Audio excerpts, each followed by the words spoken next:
નમસ્કાર મિત્રો, સતનામદેવ પોતાની ચામડી કેમ ઉતારી એક પ્રેરણાદાયક ધાર્મિક વાર્તા છે. એક સમયની વાત છે. એક નાનું ગામ હતું જ્યાં લોકો ભક્તિ અને શ્રદ્ધાથી જીવતા હતા.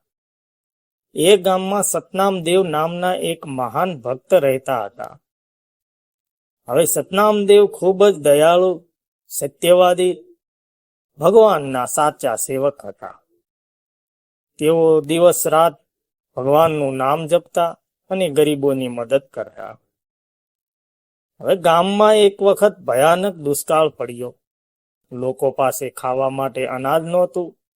પાણી માટે લોકો તરસતા હતા. બધા લોકો દુઃખમાં હતા. જ્યારે સતનામદેવને ગામવાસીઓએ વિનંતી કરી, હે દેવ, તમે ભગવાનના સાચા ભક્ત છો, અમને આ દુઃખમાંથી બહાર કાઢો. હવે સતનામદેવે મનમાં પ્રાર્થના કરી અને ભગવાનને યાદ કર્યા. ભગવાને તેમને દર્શન પણ આપ્યા અને કહ્યું, હે સતનામ, જો તું તારો સ્વાર્થ ત્યાગ કરીને સૌથી મોટું બલિદાન આપશે તો આ ગામને બચાવી શકાય છે. હવે સતનામદેવ વિચલિત થયા નહીં. તેમણે પૂછ્યું, પ્રભુ, સૌથી મોટું બલિદાન શું છે? ભગવાન કહ્યું, તારી ચામડી ઉતારીને તું યજ્ઞમાં અર્પણ કરશે તો આ દુષ્કાળ દૂર થશે. આ વાત સાંભળી પણ સતનામદેવે જરા પણ ડર ન માન્યો. તેમને પોતાના ગામના લોકોનો દુઃખ વધુ લાગ્યું. તેઓએ નિર્ણય લીધો કે પોતાના જીવનથી પણ મોટું છે સેવા અને ભક્તિ.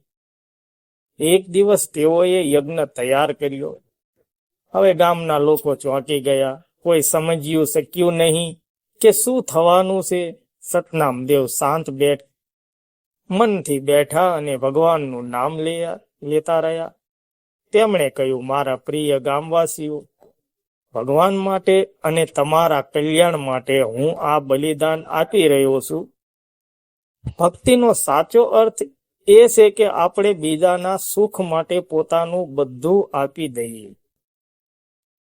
આ પછી સતનામદેવે પોતાની ચામડી ઉતારીને યજ્ઞમાં અર્પણ કરી. એ દ્રશ્ય જોઈને બધા લોકો રડી પડ્યા.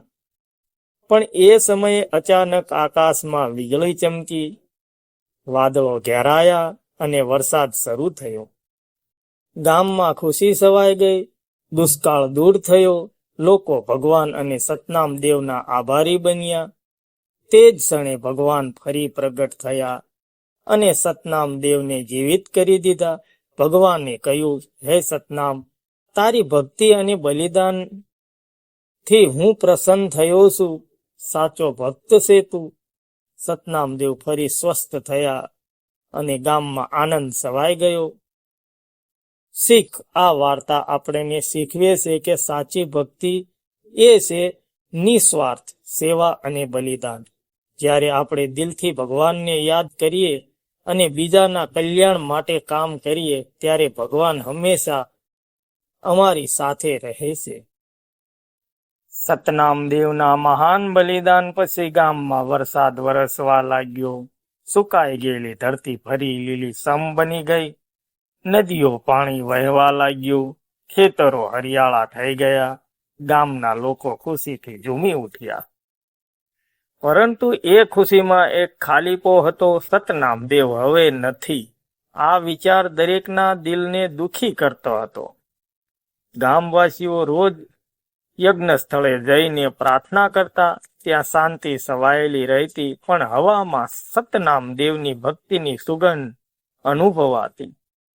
એક રાત્રે ગામના એક વૃદ્ધ ભક્તને સપનું આવ્યું. સપનામાં ભગવાને કહ્યું, કાલે સૂર્યોદય સમયે યજ્ઞ સ્થળે આવજો, એક ચમત્કાર થશે. સવારે આખું ગામ યજ્ઞ સ્થળે ભેગું થયું. સૌના દિલમાં આશા અને ઉત્સુકતા હતી. અચાનક આકાશમાં તેજ પ્રકાશ ફેલાયો. વાદળો શાંત થઈ ગયા અને એક દિવ્ય અવાજ સંભળાયો, હે મારા ભક્તો, ભગવાન પ્રગટ થયા. ગામવાસીઓ નમન કરવા લાગ્યા. ભગવાને કહ્યું, સતનામ દેવનું બલિદાન સત્ય અને નિસ્વાર્થ હતું. એવો ભક્ત દુર્લભ હોય છે. આ વાત સાથે જ યજ્ઞકુંડમાંથી પ્રકાશ નીકળવા લાગ્યો. ધીમે ધીમે તે પ્રકાશ માનવ આકારમાં ફેરવાયો અને થોડા જ ક્ષણોમાં સતનામ દેવ ફરી જીવિત થઈ ગયા. ગામવાસીઓ ખુશીથી રડી પડ્યા. જય સતનામ દેવ ના નારા ગુંજી ઉઠ્યા. સતનામ દેવ ધીમે ધીમે ઊભા થયા. તેમણે ભગવાનને પ્રણામ કર્યા અને કહ્યું, પ્રભુ, આ બધું તમારી કૃપા છે. ભગવાન સ્મિત સાથે બોલ્યા, હે સતનામ, તારી ભક્તિ મને પ્રસન્ન કર્યો છે. તું પોતાના માટે ક્યારેય કશું માંગ્યું નથી. આજે હું તને આશીર્વાદ આપું છું. આ ગામમાં ક્યારેય દુઃખ નહીં આવે. આ પછી ભગવાન અદ્રશ્ય થઈ ગયા. સતનામ દેવ ગામવાસીઓ તરફ વળ્યા. તેઓએ કહ્યું, મારા પ્રિય ભાઈઓ અને બહેનો, સાચી ભક્તિ એ શરીરનું બલિદાન નથી, પણ દિલનો પ્રેમ, સેવા અને સચ્ચાઈ છે. આ શબ્દો સાંભળીને લોકોના દિલ બદલાઈ ગયા.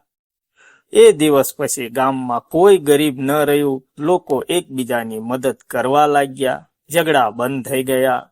દરેક વ્યક્તિ ભગવાનમાં વિશ્વાસ રાખવા લાગ્યા. સતનામ દેવ રોજ લોકોને ભક્તિનો સાચો માર્ગ બતાવતા. તેઓ કહેતા, ભગવાનને ખુશ કરવા માટે મોટા યજ્ઞ કે બલિદાનની જરૂર નથી. ફક્ત સાચું દિલ અને સારા કર્મો જોઈએ.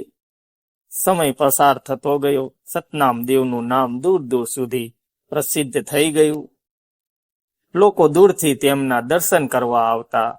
એક દિવસ એક ગરવેલો માણસ ગામમાં આવ્યો. તેણે કહ્યું, જો સતનામ દેવ સાચા ભક્ત છે તો કોઈ ચમત્કાર બતાવો.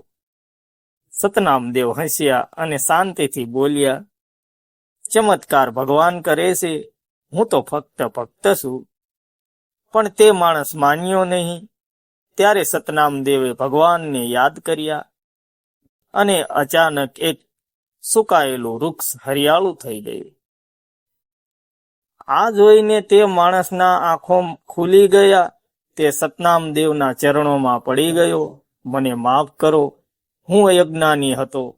સતનામ દેવે તેને ઊભો કર્યો અને કહ્યું, ભૂલ માણસથી થાય છે, પરંતુ સમજદાર તે છે જે પોતાની ભૂલ સ્વીકારી લે. એ દિવસ પછી તે માણસ પણ ભક્ત બની ગયો. આ રીતે સતનામ દેવનું જીવન લોકો માટે એક પ્રકાશ બની ગયું. તેમણે બતાવ્યું કે સાચી શક્તિ બલિદાનમાં નહીં, પણ પ્રેમ અને સેવામાં છે. મિત્રો, આ વાર્તાથી શીખ, સાચી ભક્તિ નિસ્વાર્થ હોય છે. ભગવાન હંમેશા સાચા દિલવાળાની મદદ કરે છે. પ્રેમ અને સેવા સૌથી મોટું ધર્મ છે. મિત્રો, સ્ટોરી સારી લાગી હોય તો લાઈક, કમેન્ટ, શેર કરવાનું ભૂલતા નહીં. આવા જ વિડીયોમાં ફરી મળશું. ત્યાં સુધી